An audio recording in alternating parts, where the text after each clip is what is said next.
नमस्कार, आपण पाहत आहात पुणे लाईव्ह न्यूज. पाहुयात दिवसभरातील ठळक घडामोडी. गुन्हेगारी पार्श्वभूमीच्या एका तरुणाकडून देशी बनावटीचे पिस्तूल आणि एक जिवंत काडतूस जप्त करण्यात आले आहे.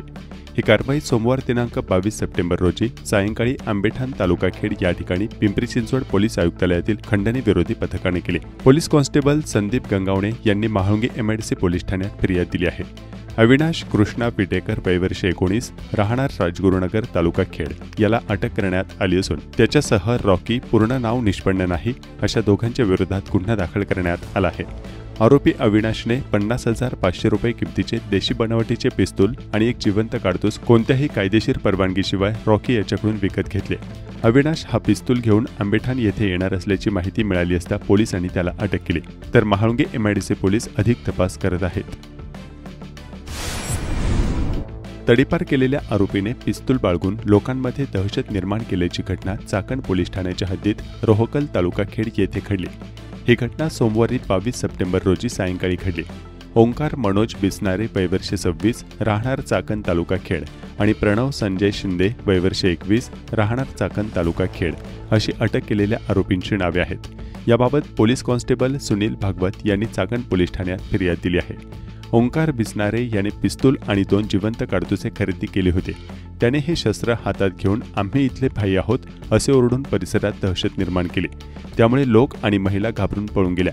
काही दुकानदारांनी आपली दुकाने बंद केली. ओंकार बिसनारे याला यापूर्वीच पुणे जिल्ह्यातून 2 वर्षांसाठी तडीपार करण्यात आले होते, परंतु त्याने या आदेशाचे उल्लंघन केले, तर चाकण पोलीस याबाबतचा अधिक तपास करत आहेत. चाकण एमआयडीसीमध्ये निघोजे तालुका खेड गावाच्या हद्दीत बैलपोळ्याची मिरवणूक पाहण्यासाठी रस्त्यावर उभ्या असलेल्या एका वृद्ध महिलेला एका भरधाव क्रेटा गाडीने धडक दिली. या अपघातात महिला गंभीर जखमी झाली आहे. ही घटना रविवारी 21 सप्टेंबर रोजी सायंकाळी 6 वाजता घडली. शाबिरा हुसेन पठाण वयवर्ष 61 असे या जखमी महिलेचे नाव आहे. या प्रकरणात क्रेटा कार क्रमांक MH14 AN 8883 या वाहनाच्या चालकावर गुन्हा दाखल करण्यात आला आहे. शाबिरा पठाण या बैलपोळ्याची मिरवणूक पाहण्यासाठी घरासमोर रस्त्यावर उभ्या होत्या. त्यावेळी भरधाव वेगाने आलेल्या क्रेटा गाडीने त्यांना धडक दिली. या अपघातात शाबिरा यांचा डावा पाय फ्रॅक्चर झाला असून कमरेला गंभीर दुखापत झाली आहे. चालक अपघातानंतर घटनास्थळावरून पळून गेला, तर महाळुंगे एमआयडीसी पोलीस अधिक तपास करत आहेत. भरधाव वाहनाने दिलेल्या धडकेत आजोबा आणि नातवाचा मृत्यू झाल्याची घटना चाकण आंबेठाण रस्त्यावर दावडमाळा भागात शनिवारी दिनांक 20 सप्टेंबर रोजी रात्रीच्या वेळी घडली होती. आजोबा मुरलीधर लाड वयवर्ष 55 राहणार दावडमाळा चाकण आणि त्यांचा 2 वर्षांचा नातू अद्वैत रवींद्र शिवलेकर याचा यात मृत्यू झाला होता. अपघातानंतर पळून गेलेल्या वाहन चालकास चाकण पोलिसांनी निष्पन्न करून ताब्यात घेतलाय. टेम्पो चालक आरोपी अतुल भारत देशमुख वयवर्ष 44 राहणार भांबोली तालुका खेड मूळ राहणार बीड असं अटक करण्यात आलेल्या आरोपीचं नाव आहे. सहाय्यक पोलीस निरीक्षक प्रसन्न जराड, पोलीस उपनिरीक्षक मोरखंडे, पोलीस कॉन्स्टेबल अमोल माटे, शरद खैरनार आणि होमगार्ड तुषार पठारे यांनी 40 सीसीटीव्ही तपासून चाकण पोलिसांनी आरोपीस अटक केलाय. आरोपीने अपघात करणारे वाहन एकीकडे लावून दुसरीकडे पोबारा केला होता. लालपरी म्हणजेच एसटी बस ही महाराष्ट्राच्या खेड्यापाड्यांची जीवनवाहिनी आहे. ग्रामीण भागातील लोकांना अनेकदा एसटी शिवाय प्रवास करता येत नाही. मात्र खेड तालुक्याच्या ग्रामीण भागात अजूनही जुन्या आणि नादुरुस्त एसटी बसेस धावतात. त्यामुळे एसटी बस बंद पडण्याच्या घटना सुद्धा वाढल्या. खेड तालुक्यातील पश्चिम भागातील घोटवडी एसटी धामणगाव मध्ये घाट उतरत असताना मंगळवारी 23 सप्टेंबर 2025 रोजी अचानक बंद पडली. त्यामुळे प्रवासी आणि विद्यार्थ्यांचे हाल झाले. अखेरीस सर्व प्रवाशांना पायी घाट उतरण्याची वेळ आली. सदर एसटी दुरावस्थेत असल्यानं अशी स्थिती झाल्याचं प्रवाशांनी याबाबतचे फोटो आणि व्हिडिओ पाठवून पुणे लाईव्हला कळवलंय. दरम्यान शहरांमध्ये घरोघरी वाहने आहेत, मात्र अशा शहरांमध्ये अत्यंत आधुनिक वातानुकूलित एसटी, पीएमटी बसेस, मेट्रो अशी सार्वजनिक वाहतूक व्यवस्थाही आहे. तरीही लोक खासगी वाहने रस्त्यावर आणून कोंडीचा भाग होतात आणि खेड तालुक्याच्या खेड्यापाड्यात सर्वसामान्य जनतेची एकमेव जीवनवाहिनी असलेल्या एसटी बसेस मात्र अत्यंत दुरावस्था झालेल्या आहेत. या एसटी कधी बंद पडतील याचा कसलाही नेम नाही, अशी स्थिती सध्या निर्माण झाली आहे. खेडच्या पश्चिम भागात भविष्यात आणखीन सक्षम एसटी सेवा उभी करून एक चांगली दर्जेदार परिवहन सेवा देण्याची मागणी आता होतीये. स्टेअरिंगचं कंडिशन करा, स्टेअरिंगच पडत नाही.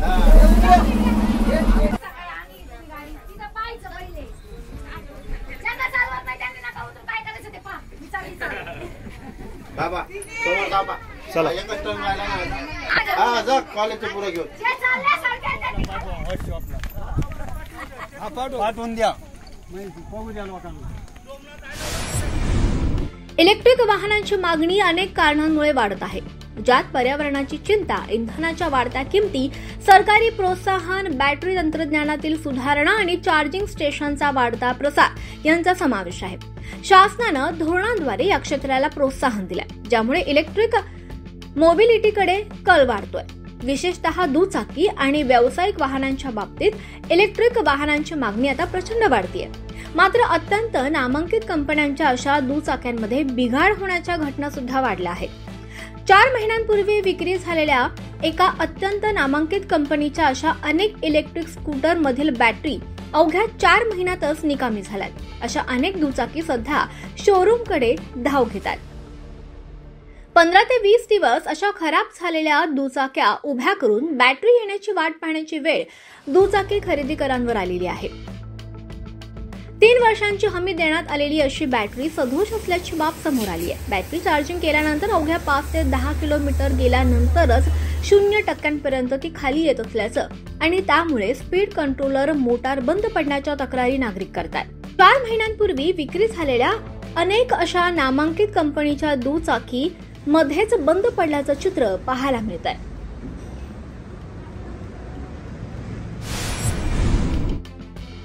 खेड तालुक्यातील बहुळ येथील साबळे वस्तीवर बिबट्यांचा वावर वाढला असल्याचं स्थानिकांनी कळवलंय. अर्जुन दामोदर आरेकर यांच्या 2 कोंबड्या बिबट्यानं फस्त केल्या. खेड तालुक्यात यंदा जोरदार पावसानं भात पिके तरारली आहेत.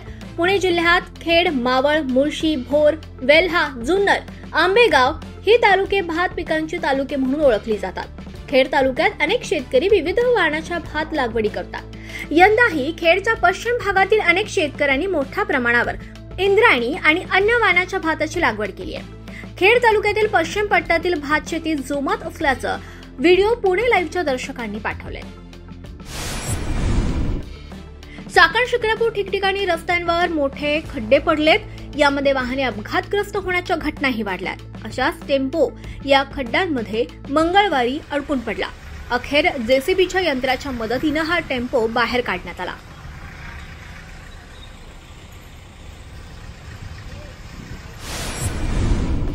चाकणमधील तळेगाव चौकातील वाहतुकीला अडथळा ठरणारे चिंचेचे पूर्ण झाड मंगळवारी प्रशासनाकडून काढण्यात आले.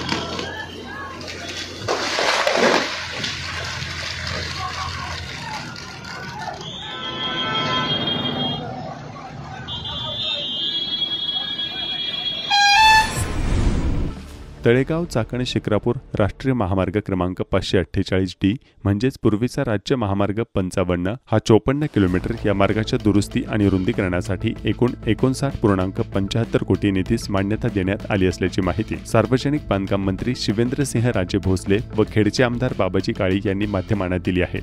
या निर्णयामुळे तळेगाव चाकण शिक्रापूर महामार्गावरील वाहतूक कोंडी कमी होईल, अपघातांचा धोका टळेल, तसेच औद्योगिक वाहतुकीला मोठा दिलासा मिळेल अशी अपेक्षा आहे. तळेगाव चाकण शिक्रापूर या मार्गात तळेगाव ते चाकण दरम्यान 4 पदरी उन्नत मार्ग व जमिनीत समांतर 4 पदरी रस्ता व चाकण ते शिक्रापूर दरम्यान 6 पदरी रस्ता या कामाचा समावेश आहे. हे संपूर्ण काम बांधा, वापरा आणि हस्तांतरित करा म्हणजेच बीओटी तत्वावर बांधण्यात येणार आहे. या मार्गाचा समावेश पूर्वी राज्य रस्ते विकास आराखडा 2001 ते 2021 या अंतर्गत करण्यात आला होता. त्यानंतर भारत सरकारच्या रस्ते वाहतूक आणि महामार्ग मंत्रालयाने या रस्त्याला राष्ट्रीय महामार्ग 548D असा दर्जा दिला असून राष्ट्रीय महामार्ग प्राधिकरणाकडून तो महाराष्ट्र राज्य पायाभूत विकास महामंडळाकडे हस्तांतरित करण्यात आला आहे. सद्यस्थितीत तळेगाव चाकण शिक्रापूर हा मार्ग अतिवृष्टीमुळे खचला असून रस्त्याची मोठ्या प्रमाणात दुरुस्ती आणि रुंदीकरण आवश्यक झाले होते. हा मार्ग औद्योगिकदृष्ट्या महत्त्वाचा असल्यामुळे येथे अवजड वाहतुकींची मोठी वर्दळ असते. परिणामी वाहतूक कोंडी, अपघातांचा धोका आणि रस्ता सुरक्षेच्या समस्या निर्माण झाल्या होत्या. हा महामार्ग परिसरातील मुख्य रस्त्यांना जोडणारा एकमेव महत्त्वाचा रस्ता असल्यानं स्थानिक लोकप्रतिनिधी आमदार बाबाजी काळे यांच्याकडून सातत्याने दुरुस्तीची मागणी करण्यात येत होती। या संदर्भात 30 जुलै 2025 रोजी पुणे जिल्ह्यात लोकप्रतिनिधी आणि संबंधित विभागीय अधिकाऱ्यांची बैठक घेण्यात आली होती। या बैठकीत रस्त्याच्या दुरुस्ती व रुंदीकरणासाठी तातडीने प्रस्ताव सादर करण्याच्या सूचना देण्यात आल्या होत्या। त्यानुसार शासन स्तरावर पाठपुरावा करून आता आवश्यक निधीस मान्यता देण्यात आली आहे। आमदार बाबाजी काळे यांनी सांगितले की सदर कामासाठी अधिवेशनात तसेच विविध बैठकांच्या माध्यमातून पाठपुरावा चालू होता। यासाठी सार्वजनिक बांधकाम मंत्री शिवेंद्रराजे भोसले, पालकमंत्री तथा उपमुख्यमंत्री अजित पवार व संबंधित सर्व अधिकाऱ्यांचे सहकार्य लाभले आहे। लवकरच तळेगाव ते चाकण दरम्यान 4 पदरी उन्नत मार्ग व जमिनीस समांतर 4 पदरी रस्ता कामास देखील सुरुवात होईल असा विश्वास आमदार काळे यांनी व्यक्त केला आहे। पावसाचे पाणी साचून राहत असल्याने पुणे नाशिक महामार्गालगतच्या सेवा रस्त्यांना ठिकठिकाणी खड्डे पडल्यामुळे या रस्त्याची दयनीय अवस्था झाली असल्याचे चित्र चाकण तालुका खेड येथे पाहावयास मिळत आहे। आंबेटान चौकालगतच्या उड्डाणपुलाच्या खाली मंगळवारी एक वाहन अपघातग्रस्त झाले। मागील काही काळातील संततधार पावसाने राष्ट्रीय महामार्गालगतच्या सेवा रस्त्यांवरील पाणी जैसे ते साचून राहत आहे। दिवसेंदिवस सेवा रस्त्यांवर पाणी साचून राहत असल्याने रस्त्यांना खड्डे पडले आहेत। पुणे नाशिक राष्ट्रीय महामार्गालगत तळेगाव चौक, आंबेटान चौक व शहरातील दोन्ही उड्डाणपुलांच्या जवळील भागात पाणी वाहून जाण्यास वाट नसल्याने साठलेल्या पावसाच्या पाण्याचा निचराच होत नसल्याची स्थिती समोर आली आहे। त्यामुळे अशा भागात खड्ड्यांचा अंदाज येत नसल्याने वाहने अपघातग्रस्त होत आहेत। महाराष्ट्र राज्य वीज वितरण कंपनीच्या राजगुरुनगर येथील तत्कालीन खेड उपविभागाचे कार्यकारी अभियंता राजेंद्र सदानंद एडके यांचा भ्रष्ट कारभार चव्हाट्यावर आलाय। एडके यांनी 13 जून 2023 रोजी पदभार स्वीकारल्यानंतर कार्यालयीन कामकाजात अनियमितता, ग्राहक वीज बिल वसुली तसेच ज्या कामांवर आर्थिक तरतूद केलेल्या निधीचा वापर इतरत्र कामावर केल्याप्रकरणी ठपका ठेवत 11 ऑगस्ट रोजी निलंबित करण्यात आले होते। राजेंद्र एडके यांच्या अगोदर कार्यरत असणारे कार्यकारी अभियंता मनीष ठाकरे यांची देखील तडकाफडकी बदली करण्यात आली होती। मावळ आणि खेड तालुक्याचा वीज वितरणाचा कारभार राजगुरुनगर येथून चालत असताना दोन्ही तालुक्यात औद्योगिक वसाहती मोठ्या प्रमाणात विस्तारल्याने वीज वितरण कंपनीच्या अधिकारी आणि कर्मचारी वर्ग ग्राहकांना वेळेत सेवा देण्याऐवजी मेवा खाण्यात आघाडीवर असल्याचे चित्र पाहावयास मिळत आहे। कार्यकारी अभियंता राजेंद्र एडके यांच्यावर निलंबनाची कार्यवाही होऊन देखील याची माहिती प्रसार माध्यमांना भनक लागू नये याची पुरेपूर काळजी अधिकाऱ्यांनी घेतली आहे। अखेर याबाबत निलंबनासंदर्भात काय ठपका ठेवला याची शोध मोहीम राबवल्यानंतर निलंबनाचे आदेशाचे पत्र समोर आले आहे। कार्यकारी अभियंता राजेंद्र एडके यांच्यावर संचालक संचलन सचिन तालेवार यांनी निलंबनाचे आदेशाचे पत्र काढून निलंबन काळात बारामती अधीक्षक अभियंता यांच्या कार्यालयात चौकशी पूर्ण होई तोपर्यंत दर सोमवार ते शुक्रवारी हजर राहण्याचे आदेश दिले आहेत। राजगुरुनगर येथील वीज वितरण कंपनीच्या खेड उपविभागीय कार्यालयात कार्यकारी अभियंता म्हणून कार्यरत असताना पुणे ग्रामीण मंडळाचे अधीक्षक यांनी 19 मे 2025 रोजी खेड उपविभाग कार्यक्षेत्रात नवीन प्रोजेक्ट निर्माण करण्यासाठी 4,42,46,376 रुपयांची आर्थिक तरतूद मंजूर करण्यात आली होती। त्यापैकी 2,22,00,000चा निधी इतरत्र कामांसाठी अयोग्य कामांसाठी वापरून ज्या कामांसाठी तरतूद केली ती कामे प्रलंबित ठेवल्याचा ठपका ठेवण्यात आला। खेड विभागात वीज ग्राहकांची 29 कोटीहून अधिक थकबाकी मार्च 2025 अखेर असताना ठोस उपाययोजना न करता महसूल वसुलीबाबत अक्षम्य दुर्लक्ष केले। चाकण औद्योगिक क्षेत्रातील 5 टप्प्यामधील औद्योगिक ग्राहकांचे दाखल प्रस्ताव 1 महिन्यापेक्षा जास्त दिवस प्रलंबित ठेवल्यामुळे या तक्रारी प्राधान्याने सोडवण्यात दिरंगाई केल्याचा ठपका ठेवण्यात आला। अखेर कार्यकारी अभियंता राजेंद्र एडके यांना निलंबनाला सामोरे जावे लागले। माहिती अधिकार कार्यकर्ते बाळासाहेब चौधरी यांनी याबाबत काय सांगितले जाणून घेऊया। तालुक्यामध्ये राजेंद्र एडके म्हणून आपल्याकडे MSCB मध्ये कार्यकारी अभियंता होते। त्यांच्याकडे मावळ तालुका आणि खेड तालुका येथील कार्यभार होता। त्यांनी काम करत असताना शासनाने त्यांना 4.5 कोटी रुपये इंडस्ट्रीजसाठी खर्च करण्यासाठी 4.5 कोटी रुपये शासनाने त्यांना अत्यावश्यक सेवेसाठी खर्च करण्यासाठी दिले होते। परंतु त्यांनी त्याच्यातील 2.5 कोटी रुपये जे लघु उद्योजक तालुक्यात छोटे छोटे जे तरुण व्यावसायिक आहेत त्यांनी व्यवसाय करण्यासाठी तिथे लागणारे ट्रान्सफॉर्मर, पोल, लाईटचे जे काही साहित्य आहे त्याच्यासाठी बेकायदेशीरपणे खर्च केले गेले। त्यामधून त्यांनी जर 15 लाख रुपये कोटेशन असेल ते प्रत्येकाकडून 7 लाख, 10 लाख असेल तर 5 लाख असे लाखो रुपये टोटल रक्कम 2.5 कोटी रुपये 2.5 कोटी रुपये त्यांनी इतरत्र खर्च केली। आज या हुतात्मा राजगुरूंच्या तालुक्यामध्ये येणारा प्रत्येक अधिकारी असंच तालुक्यातील नागरिकांची लूट करीत आहे। त्यामुळे त्यांची तक्रार माननीय पवार साहेब महाराष्ट्र राज्य MSCB मुंबई यांच्याकडे केली असता त्यांना तात्काळ शासनाने आज रोजी निलंबन केलेलं आहे। अशा भ्रष्ट अधिकाऱ्यांना लाथा घालून हाकलून देण्याची वेळ या तालुक्यात आलेली आहे। त्यामुळे शासनाने खेड तालुक्याचं खऱ्या अर्थाने सगळ्या कार्यालयाचे ऑडिट करणं गरजेचं आहे। होलेवाडी निमगाव रस्ता खरपुडी बुद्रुक परिसरातील चक्क दगड टाकून अडवल्याचा प्रकार समोर आला। तत्कालीन तहसीलदार सुभाष भागडे यांनी एप्रिल 2008 मध्ये या रस्त्याची स्थळ पाहणी करून सादर रस्ता खुला करण्याचे आदेश देऊन जवळपास 17 वर्षे झाल्यानंतर पुन्हा हा वहिवाटीचा रस्ता सोमवार दिनांक 22 सप्टेंबर रोजी दगड टाकून अडवल्याचा प्रकार समोर आलाय। निमगावकडे जाणाऱ्या मुख्य रस्त्यावर दगड टाकल्याने वाहतुकीस अडथळा निर्माण केल्याने अशा मंडळींवर गुन्हे दाखल करण्याची मागणी वाहन चालकांनी केली आहे। मात्र दांडगाई करून रस्ता अडवणारा व्यक्ती स्वतः पोलीस दलात कार्यरत असल्याने पोलीस प्रशासन कारवाई करण्यास टाळाटाळ करत असल्याची चर्चा आहे।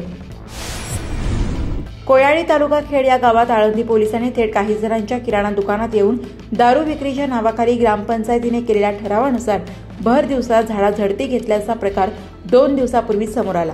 मात्र दुकानात दारू विक्री होत असल्याचा ठराव ग्रामपंचायतीने केला नसल्याची माहिती समोर येत आहे।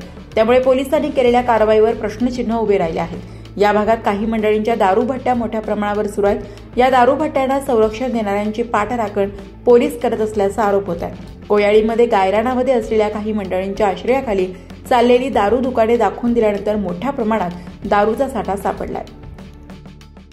हाटभट्टी वगैरे बंद करण्याबाबत त्याचं काय पत्र तुम्ही पोलीस स्टेशनला दिलं होतं का? अजून काही लिहिलेलंच नाही, काहीच नाही दिलं। ठराव लिहिलेलं नाही। किती वर्ष झाले लिहिलं नाही हे पत्र? असं म्हणजे पत्र तुम्ही जे लिहिलं नाही, झाली ना त्याचं प्रोसेसिंग। ग्रामसभा कधी झाली? परवा झाली। आम्हाला तर कल्पना नाही ग्रामसभा झालेली। 17 तारखेला ग्रामसभा ती ह्याची होती, वहिवाटीची होती। मग त्याच्यात विषय लोकांनी मग त्याच्यात विषय कसं काय मांडणार ना? वहिवाटीची लोकांनी मांडलं तसं नाही म्हणत मी। आम्ही घेतलाच नाही। अच्छा, तो त्याच्यात तुम्ही घेतला नाही, ठराव मंजूर केला नाही। मग हा ठराव कधी मंजूर झाला होता? कुठं झाला? नाहीच झाला अजिबात। मग पोलीस कसे काय म्हणतात ते ठराव मंजूर झाला नाही? लोक बोलले असतील तिथे। अच्छा, विषय पत्रिकेवर विषय नव्हता। ठीक आहे। आता ही गायरणात वगैरे दारू भट्टी वगैरे आहे, त्याला तुम्ही काय योग्य कारवाई काय करणार आहे? काय तर ग्रामस्थ म्हणजे प्रियदर्शनी विद्यालयाची क्रीडा स्पर्धांमध्ये उत्तुंग भरारी। जिल्हा क्रीडा परिषद पुणे व खेड तालुका शिक्षक संघटना यांच्या संयुक्त विद्यमाने नुकत्याच आयोजित केलेल्या तालुकास्तरीय क्रीडा स्पर्धांमध्ये प्रियदर्शनी विद्यालयातील विद्यार्थ्यांनी विविध स्पर्धांमध्ये घवघवीत यश संपादन केले। कराटे, व्हॉलीबॉल, रिले रेस स्पर्धेत घवघवीत यश मुलांनी संपादित केल्याचे प्रियदर्शनी विद्यालयाचे व्यवस्थापक महेंद्र सिंग, विनय सिंग व मुख्याध्यापक यांनी सांगितले। अमरज्योत मित्रमंडळ मुटकेवाडी यांच्याकडून भव्य नवरात्रोत्सवाचे आयोजन करण्यात आले आहे। विविध धार्मिक कार्यक्रमांचे आयोजन करण्यात आले असल्याची माहिती चाकण सोसायटीचे अध्यक्ष अभिषेक मुटके यांनी दिली।